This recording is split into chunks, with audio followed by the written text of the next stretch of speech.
Hi guys, it's Michael as usual. The month of September was a very interesting month.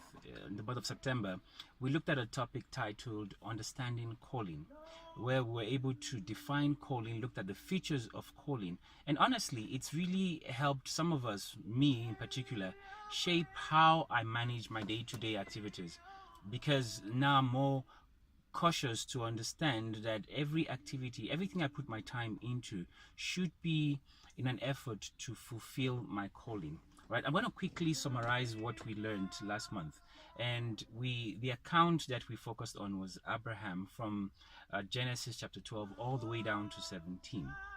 Now, some of the lessons that we learned, that we're able to extract from this account, is that your calling is not just for you, but to benefit others around you. Your calling has everything that is not just meant for you, but for those around you. Abraham's calling did not just benefit himself or not just his immediate family, but we saw kings and tribes beyond and yonder that benefited from his calling. Your calling also can sustain you. Your calling has all the provision that is needed to sustain you. Now, I don't know what your calling is. I don't know if you've been able to identify, appreciate, and you are fulfilling your calling.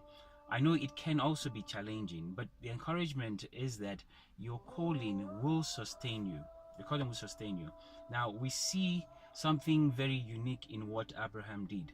The fact that all the loot that he got from war, he did not keep to himself, because he knew that the one that had called him has the ability to sustain him. Your calling will sustain you.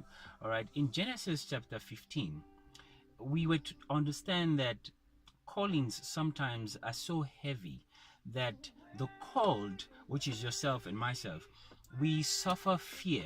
We're able to fall into that space where we are scared, unsure of tomorrow.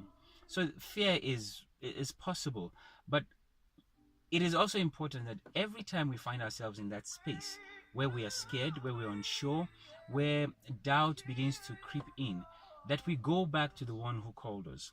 In chapter 15, we see that Abraham himself suffered from fear, but there was that fear not, fear not. Sometimes all we need to hear to get past a phase or a challenge is fear not. So fear not. Like I said, no matter the challenges that you're going through, fear not. All right. In conclusion, one of the major lessons that I learned from last month's teaching is that your calling separates you from the crowd.